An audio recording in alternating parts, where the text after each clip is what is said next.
نحمده ونصلي على رسوله الكريم أما بعد فأعوذ بالله من الشيطان الرجيم بسم الله الرحمن الرحيم والذين اتخذوا مسجدا ضرارا وكفرا وتفريقا بين المؤمنين وإرصادا لمن حارب الله ورسوله من قبل وليحلفن إن أردنا إلا الحسنى والله يشهد إنهم لكاذبون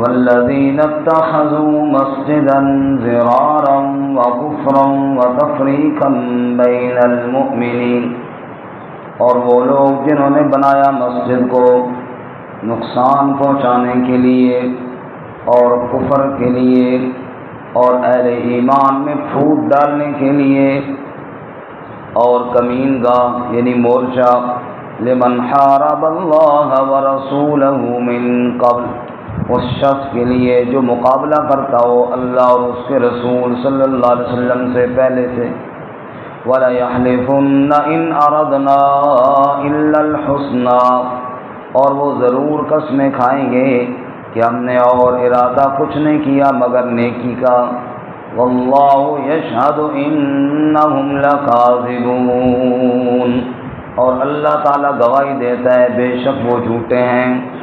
لا تقم فیہ ابدا، آپ مت کھڑے ہوں ان میں کبھی بھی، لمسجد اسس علی التقوی من اول یوم، وہ مسجد جس کی بنیاد رکھی گئی ہے تقوی پر پہلے دن سے، احق ان تقوم فیہ، وہ زیادہ حقدار ہے کہ آپ اس میں قیام فرمائیں، فیہ رجال یحبون ان یتطہروا، اس میں ایسے لوگ ہیں جو پسند کرتے ہیں پاک رہنے کو، واللہ یحب المطہرین، اور اللہ تعالیٰ خوب پسند کرتا ہے پاک رہنے والوں کو۔ افمن اسس بنیانہ علی تقوی من اللہ ورضوان، کیا بھلا وہ جس کی بنیاد رکھی گئی تقوی پر اللہ کی جانب سے اور رضا پر، خیر بہتر ہے، امن اسس بنیانہ، یا وہ جس کی بنیاد رکھی گئی علی شفا جرف ہار، گڑھے کے کنارے پر جو گرنے والا تھا، فانہار بہ فی نار جہنم، پس لے گرا اس کو جہنم کی آگ میں، واللہ لا یہدی القوم الظالمین، اور اللہ تعالیٰ ہدایت نہیں دیتا ظالم قوم کو۔ لا یزال بنیانہم الذی بنوا ریبۃ فی قلوبہم، ہمیشہ یہ بنیاد، یہ عمارت جو انہوں نے بنائی کھٹکتا رہے گا ان کے دلوں میں، الا ان تقطع قلوبہم، مگر یہ کہ کٹ جائے ان کے دل، واللہ علیم حکیم، اور اللہ تعالیٰ علم والا حکمت والا ہے۔ سبحان ربک رب العزت عما یصفون وسلام علی المرسلین والحمد للہ رب العالمین۔ اللہم صل علی محمد وعلی آل محمد کما صلیت علی ابراہیم وعلی آل ابراہیم انک حمید مجید۔ اللہم بارک علی محمد وعلی آل محمد کما بارکت علی ابراہیم وعلی آل ابراہیم انک حمید مجید۔ معزز سامعین، سورۃ البقرہ کا 13واں رکوع آیات نمبر 107 سے لے کر 110 تک آپ کے سامنے تلاوت کی ہیں۔ اللہ رب العزت ان کے مطابق صحیح بیان کی توفیق عطا فرمائے اور ہمیں قرآن و سنت پر عمل کرنے کی توفیق عطا فرمائے۔ جیسا کہ آپ نے سنا سورہ مبارکہ میں منافقین کا تذکرہ، ان کے حالات، ان کی صفات تفصیل سے بیان اللہ تعالیٰ نے فرمائی، چونکہ جہاد کے موقع پر ہی اکثر منافقین کی پہچان ہوتی ہے، اور اس سورہ مبارکہ میں جہاد کا حکم تھا، ساتھ منافقین کا تذکرہ بھی تفصیل سے فرما دیا گیا۔ آج کا جو ہمارا سبق ہے اس میں بھی منافقین کے ایک واقعہ کا بیان ہے۔ واقعہ یہ ہے کہ مدینہ منورہ میں ایک شخص تھا، ابو عامر۔ زمانہ جہالت میں ہی یہ شرک مشرکین عرب والا مسلک چھوڑ کر عیسائیوں کا راہب بن گیا تھا۔ کئی لوگ ایسے تھے عرب میں جو بت پرستی کو چھوڑ کر راہب بنے، درویش بنے، جیسا کہ مکہ مکرمہ میں ورقہ بن نوفل، ان کا نام بڑا مشہور ہے۔ آپ نے بارہا سنا ہوگا کہ جب رسول اللہ صلی اللہ علیہ وسلم پر پہلی وحی اتری تو ام المومنین حضرت خدیجہ الکبریٰ رضی اللہ تعالی عنہ آپ صلی اللہ علیہ وسلم کو ورقہ بن نوفل کے پاس لے گئی تھی۔ ورقہ بن نوفل بھی تھا تو عرب کا ہی، مکہ مکرمہ کے تھے، لیکن وہ شرک سے، بت پرستی سے کو چھوڑ کر راہبانیت اور عیسائیت کی طرف مائل ہو گئے تھے، اور انہوں نے آپ صلی اللہ علیہ وسلم کو بڑی تسلی بھی دی، اور انہوں نے یہاں تک کہا کاش میں اس وقت زندہ ہوتا کہ جب یہ آپ کی قوم آپ کو نکالے گی مکہ سے تو میں آپ کا ساتھ دیتا۔ حضور بڑے حیران ہوئے کہ مجھے نکال دیں گے یہ شہر سے؟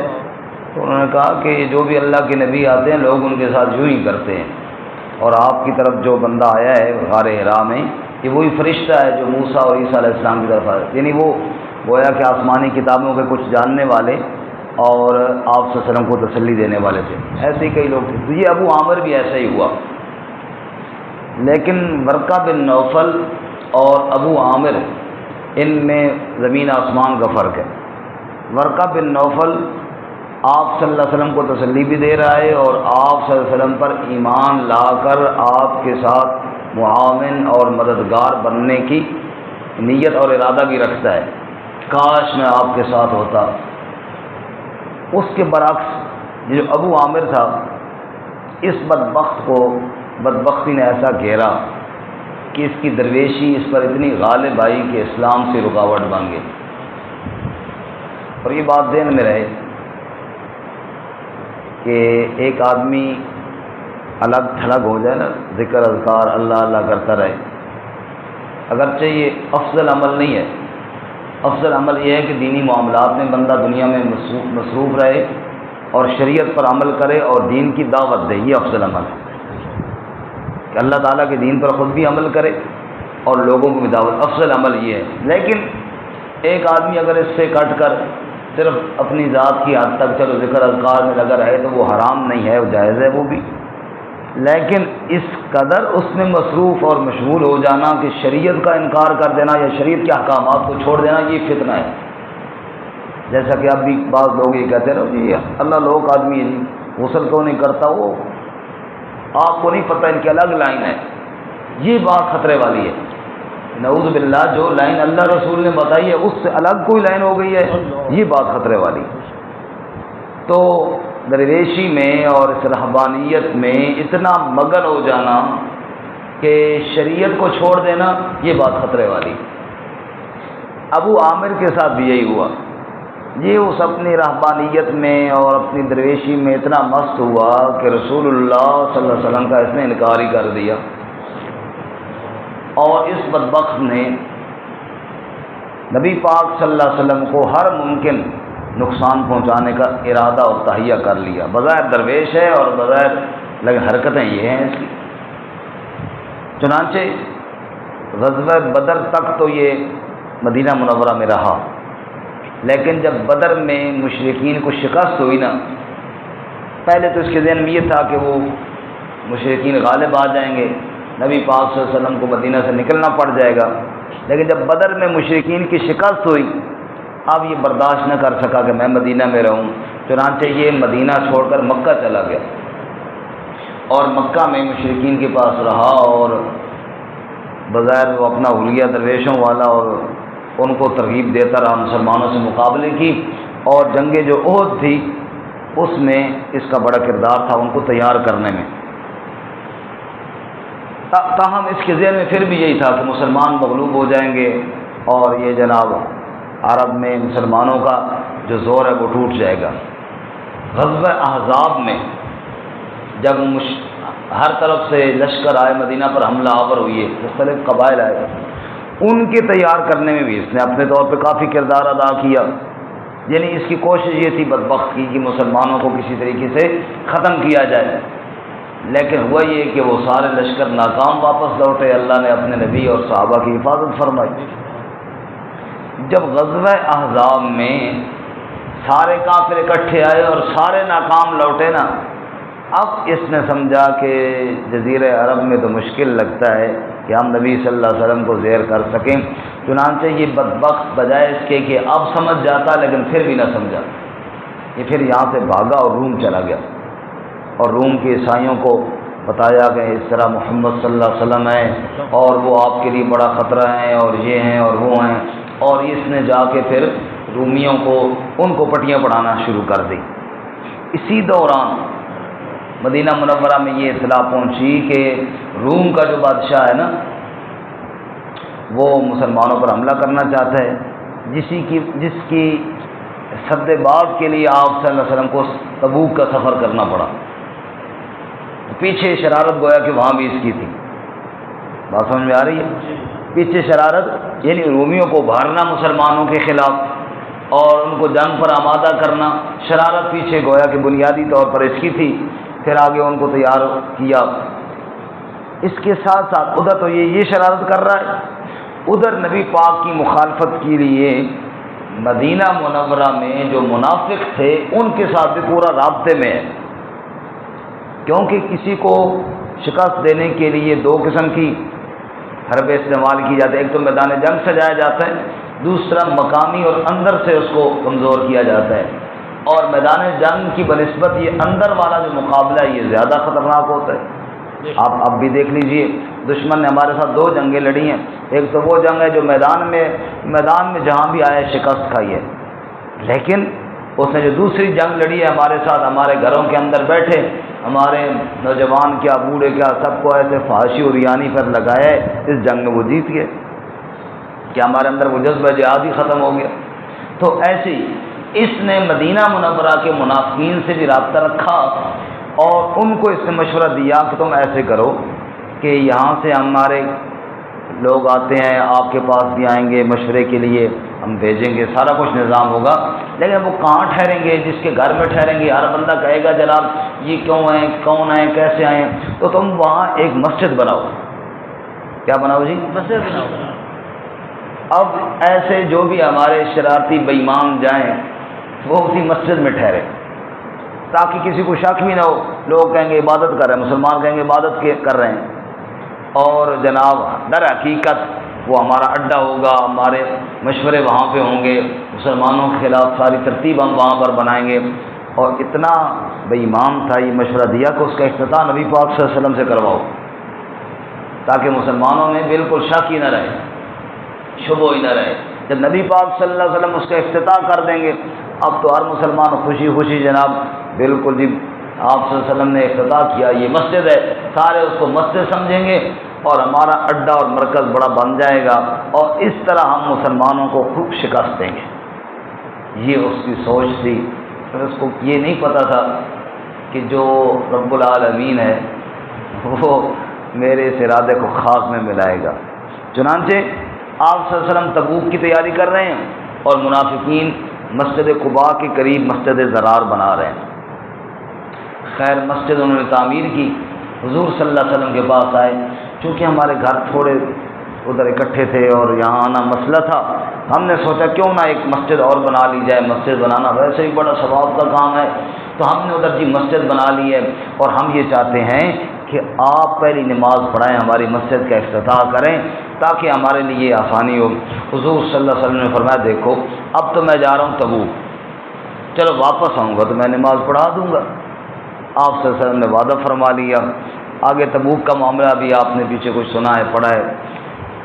ادھر اللہ تعالیٰ نے وہی بھیجی کہ میرے نبی صلی اللہ علیہ وسلم اس مسجد میں آپ نے جا کے نماز نہیں پڑھانی، بلکہ نماز کیا پڑھانی ہے، اس کو آپ نے گرا دینا ہے۔ یہ مسجد نہیں ہے، یہ تو انہوں نے ایک اڈا بنایا ہے مسلمانوں کے خلاف منصوبے بنانے کا۔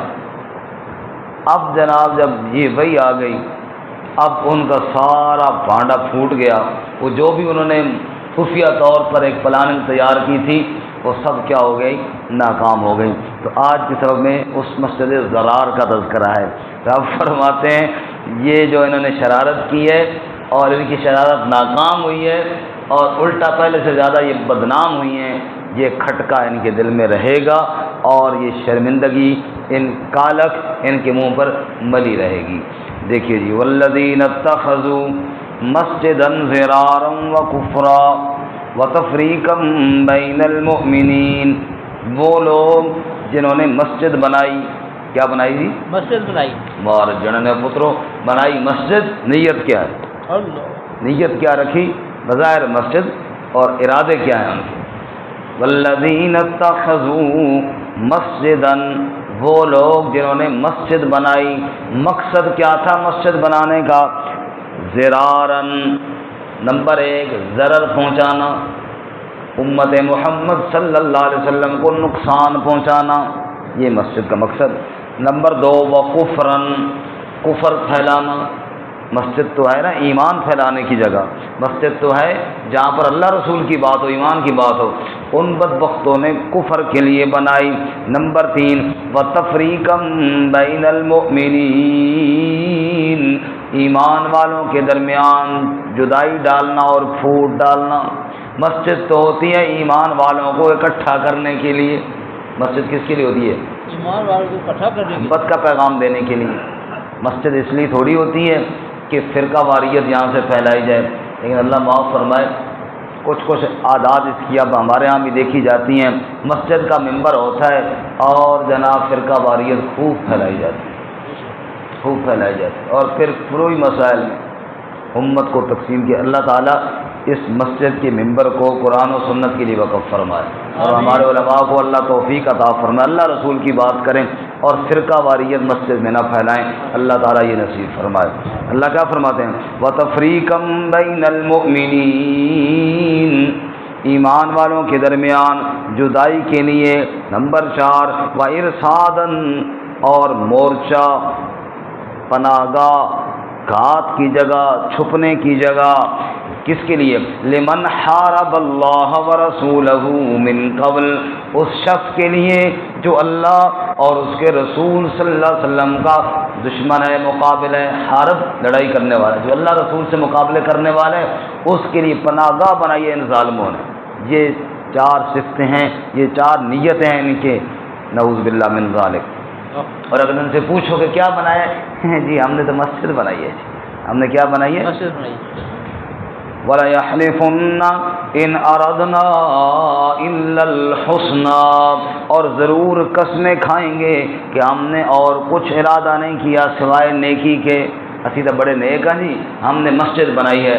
اللہ فرماتے ہیں وَاللَّهُ يَشْهَدُ إِنَّهُمْ لَكَاذِبُونَ، وہ قسمیں کھاتے ہیں کہ ہم نے نیکی کا ارادہ کیا، اللہ گواہی دیتا ہے کہ بے شک وہ جھوٹ بول رہے ہیں، بے شک وہ کیا بول رہے ہیں جی؟ جھوٹ بول رہے ہیں۔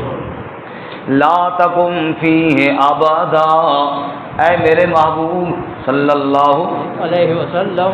آج کل آپ سست ہو گئے ہیں کافی، میرے خیال میں نے کہنا چھوڑ دیا تو آپ بھی نہ، بالکل کئی سب کے علاوہ بہت کم آواز آتی ہے، تھوڑا بہت جواب دیا کریں تاکہ پتہ چلے کہ جاگ رہے ہیں ساتھی، نیند کا غلبہ زیادہ ہے ویسے، ابھی تو رات بڑی ہونا شروع ہو گئی ہے۔ اے میرے محبوب صلی اللہ علیہ وسلم، لا تقم فیہ ابدا، اس میں آپ نے کبھی بھی قیام نہیں فرمانا، وہاں جا کر آپ نے کبھی نماز نہیں پڑھنی۔ کیوں؟ آپ اسی کے قریب مسجد قباء ہے جس کی بنیاد خود میرے نبی صلی اللہ علیہ وسلم نے رکھی ہے، جس کی بنیاد تقوی پر رکھی گئی، جس کی بنیاد اللہ کی رضا پر رکھی گئی ہے۔ آپ نے مسجد نبوی سے باہر جا کر نماز پڑھنی ہو تو مسجد قباء میں جا کر پڑھیں، مسجد ضرار میں پڑھنے کی آپ کو اجازت نہیں ہے۔ لا تقم فی ابدا لمسجد اسس علی التقوی من اول یوم، وہ مسجد جس کی بنیاد تقوی پر رکھی گئی ہے پہلے دن، اس سے مراد مسجد قباء ہے۔ احق ان تقوم فیہ، وہ زیادہ حقدار ہے کہ اس میں آپ قیام فرمائیں۔ کیوں؟ مسجد قباء کے جو لوگ ہیں، فیہ رجال یحبون ان یتطہروا، وہ تو ایسے لوگ ہیں مسجد قباء کے نمازی جو بہت طہارت کرتے ہیں، اور واللہ یحب المطہرین، وہ طہارت کو پسند کرتے ہیں اور اللہ طہارت والوں کو پسند فرماتا ہے۔ سبحان اللہ۔ رسول اللہ صلی اللہ علیہ وسلم نے ان سے پوچھا، گل سنو قباء والوں سے، وہ کیا عمل کرتے ہو؟ اللہ تعالیٰ تمہارا بڑی تعریف کر رہا ہے کہ ایسے لوگ ہیں مسجد قباء میں جو طہارت کرتے ہیں اور اللہ طہارت والوں کو پسند، کیا کرتے ہو تم؟ کہ یا رسول اللہ ڈھیلے کے ساتھ بھی استنجا کرتے ہیں اور پانی کے ساتھ بھی کرتے ہیں، اور میں یہی وجہ ہے کہ اللہ تعالیٰ کو پسند ہے۔ اب معلوم ہوا اللہ کو طہارت پسند ہے۔ جو صاحب غسل نہ کرتے ہو سمجھ آئی، وہ بھی کہیں کیسے بھی پہنچے ہوئے ہیں۔ اللہ تعالیٰ کو یہ پہنچے ہوئی نہیں چاہیے جو سالہ سال غسل نہ کرتے ہو، اللہ کو وہ پہنچے ہوئی ہیں اللہ کے ہاں جو طہارت اختیار کرتے، صفائی والے۔ گندگی اللہ کو پسند نہیں، اللہ کو طہارت پسند ہے۔ رسول اللہ صلی اللہ علیہ وسلم نے تو یہاں تک ارشاد فرمایا کہ جو پیاز یا بدبودار چیز کوئی ایسی کھائے مسجد میں اس وقت تک نہ ہے جب تک منہ صاف نہ کر لے۔ اللہ تعالیٰ کو تو طہارت پسند ہے، گندگی اللہ کو پسند ہے۔ ایک بزرگ دی بزرگ تو پوچھا ہو کہ نہانے ہونے ہو بزرگوں؟ دادا جی بڑے نہانے ہیں جی، بڑے نہانے ہیں۔ کتنے نہانے ہو؟ اس کا 2 عیدیاں تے نہانے ہیں، سمجھ آئی؟ 2 عیدیاں تے نہانے، اس تو علاوہ بھی ایک دفعہ نہا لینے۔ تو ظالمہ اتنا خرچہ پانی دا، سال 3 دفعہ غسل، اسی تو پیدا ہوئے تو غسل ہویا تو پھر مرساں تو غسل ہو سی۔ اگلے آخر سبحان اللہ، کہ بزرگ ہے جی ماشاء اللہ، کئی سونی گل کی تھی نے، سمجھ آئی؟ اور اللہ کے بندوں یہ سبحان اللہ کہنے والی بات نہیں، استغفر اللہ کہنے والی بات ہے۔ جو طہارت سے اتنا دور ہے، زندگی گزر گئی طہارت ہی نہیں حاصل کی، اس میں کمال ہے؟ یہ تو کیا ہے؟ گناہ ہے، اللہ تعالیٰ اس سے محفوظ فرمائے۔ فی رجال یحبون ان یتطہروا واللہ یحب المطہرین، مسجد قباء میں ایسے لوگ ہیں جو طہارت کو پسند کرتے ہیں اور اللہ طہارت والوں کو پسند کرتا ہے۔ اب اللہ فرماتے ہیں اے میرے محبوب صلی اللہ علیہ وسلم، یہ دونوں قریب قریب تھے، مسجد قباء اور مسجد ضرار جو انہوں نے بنائی تھی۔ یہ مسجد قباء ہے، یہ مسجد ضرار ہے، اس کی بنیاد تقوی پر رکھی گئی ہے، اللہ کی رضا پر رکھی گئی ہے، اور یہ مسجد ضرار اس کی بنیاد شرارت اور کفر پر رکھی گئی ہے۔ تو خود بتاؤ قیام کرنا اور نماز پڑھنا مسجد قباء میں بہتر ہے یا مسجد ضرار میں بہتر ہے؟ مسجد قباء میں۔ اس لیے آگے اللہ فرماتے ہیں افمن اسس بنیانہ علی تقوی من اللہ ورضوان، فلا وہ مسجد جس کی بنیاد رکھی گئی ہے تقوی پر اللہ کی جانب سے اور اللہ کی رضا پر، خیر وہ بہتر ہے، امن اسس بنیانہ یا وہ جس کی بنیاد علی شفا جرف ہار، گرنے والے گڑھے کے کنارے پر رکھی گئی ہے۔ ادھر میری طرف دیکھیں، جب بندہ بنیاد کھودتا ہے نا تو جگہ پکی ہوتی ہے، وہاں بنیاد رکھتے ہیں، نہ پکی ہو تو ہمارے ہاں کیا کرتے ہیں جناب، یہ کہتے ہیں جگہ کچی ہے یہاں پہ مسالہ زیادہ ڈالنا پڑے گا، مشین لے کر آتے ہیں اس میں جناب وہ مسالہ اور وہ چیزیں مکس کر کے بنیاد مضبوط ہوتی ہیں، بنیاد مضبوط ہوتی ہے تب مسجد کھڑی ہوتی ہے نا۔ اگر بندہ وہاں بنا یہ گڑھا ہے نیچے اور جناب اوپر ریت گر رہی ہے، اس کے اوپر 2 اینٹیں رکھ کے کھڑی کر دے تو گرے گی نا، خود بھی مسجد بھی گرے گی، عمارت بھی گرے گی، اور جو وہاں لوگ ہوں گے ان کو برباد کرے گی۔ رب فرماتا ہے انہوں نے جو مسجد بنائی ہے جہنم کے کنارے کے گڑھے پر بنائی ہے۔ مطلب یہ ہے کہ انہوں کے اندر اخلاص تو ہے کوئی نہ، اب بندہ مسجد بھی بنا ڈالے لیکن اللہ کی رضا نہ ہو تو کخ اجر نہیں ہے، الٹا پکڑ کا باعث ہے۔ اس لیے اللہ فرماتے ہیں امن اسس بنیانہ علی شفا کا معنی کنارہ، جروفن گڑا، ہارن گرنے والے گڑے کے کنارے پر بنائی ہے، فنہار بھی فی نار جہنم، وہ لے گرا ہے ان کو جہنم کی آگ میں، جہنم کے کنارے کے گڑے پہ گویا کہ انہوں نے یہ کام کیا ہے۔ مطلب یہ ہے ایسا عمل کیا ہے جو عمل ان کو جنت میں نہیں جہنم میں لے کر جانے والا ہے۔ غور کر میرے بھائی، ایک وہ مسجد ہے جس نے اللہ کی رضا کے لیے بنائی، حضور نے فرمایا من بنا للہ مسجدا بنى اللہ لہ بیتا فی الجنہ، جس نے اللہ کی رضا کے لیے مسجد بنائی اللہ اس کے لیے جنت میں محل بنائیں گے۔ ایک وہ مسجد ہے جو انسان کو جنت میں لے کر جانے والی ہے، اور ایک یہ مسجد ہے جو انسان کو جہنم میں لے کر جانے والی ہے۔ فرق دونوں میں نیت کا ہے، فرق دونوں میں کیا ہے؟ نیت کا فرق ہے۔ اللہ کی رضا کے لیے اخلاص کے ساتھ ہے جنت میں لے کر جائے گی، اور اگر بے ایمانی کوئی ارادہ ہے وہ جہنم میں لے کر جائے گی۔ واللہ لا یہدی القوم الظالمین، اور اللہ ظالم قوم کو ہدایت اللہ۔ آخری بات اللہ فرماتے ہیں انہوں نے اپنے طور پہ بڑے مشورے کیے، بہت پروگرام بنائے اور بڑی گہری سوچ سوچی ایسا کام کریں گے پتہ ہی نہیں چلے گا۔ تو آپ نے کہا تم کرو تو صحیح، آگے بھی ایسا ہی کام ہوگا کہ تمہاری نسلیں یاد رکھیں گی۔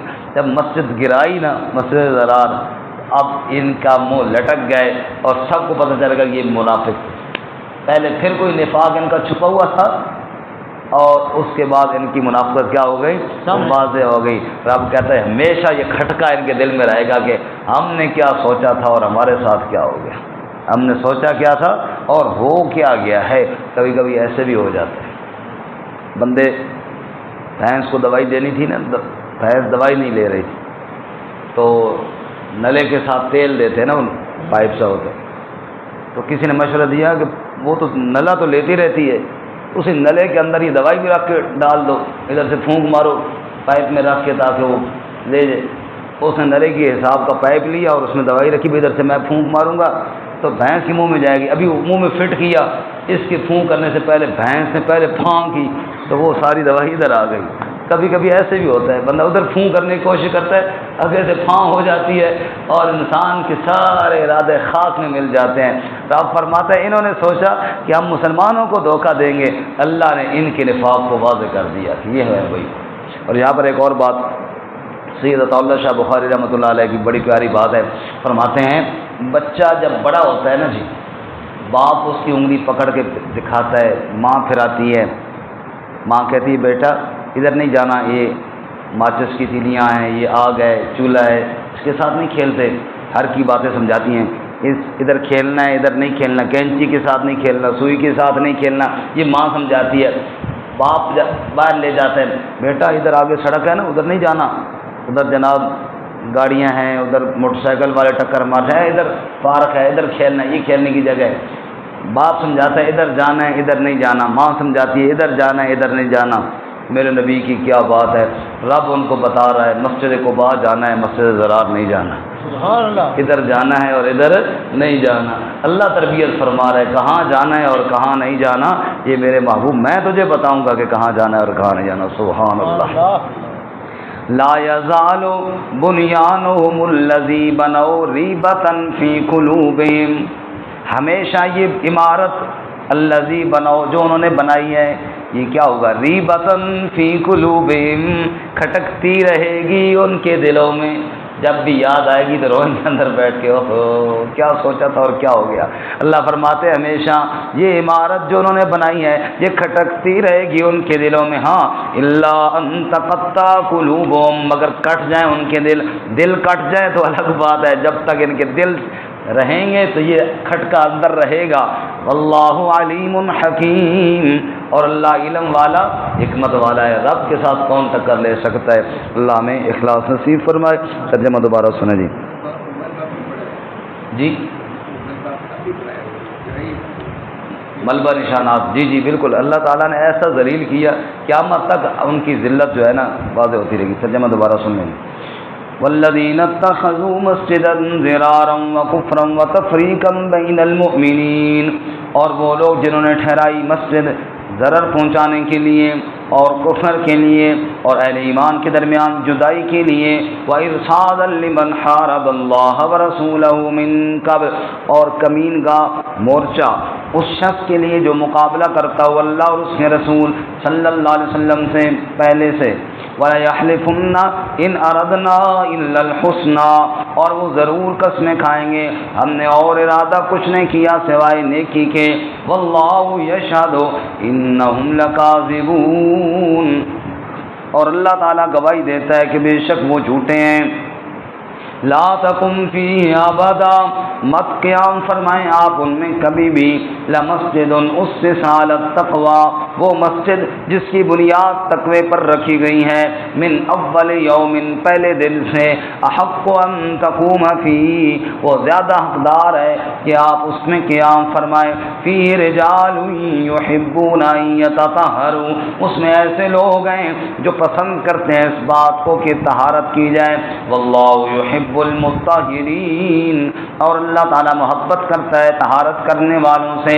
افمن اسس بنیانہ علی تقوی من اللہ، کیا بھلا وہ شخص جس نے بنیاد رکھی اپنی عمارت کی اللہ کے تقوی پر، ورضوان، اور اللہ کی رضا پر، خیر، وہ بہتر ہے، یا امن اسس بنیانہ، یا وہ جس نے بنیاد رکھی اپنی عمارت کی علی شفا جرف نہار، گرنے والے گڑھے کے کنارے پر، فنہار بہ فی نار جہنم، پس لے گرا اس کو جہنم کی آگ میں، واللہ لا یہدی القوم الظالمین، اور اللہ تعالیٰ ظالم قوم کو ہدایت نہیں دیتا۔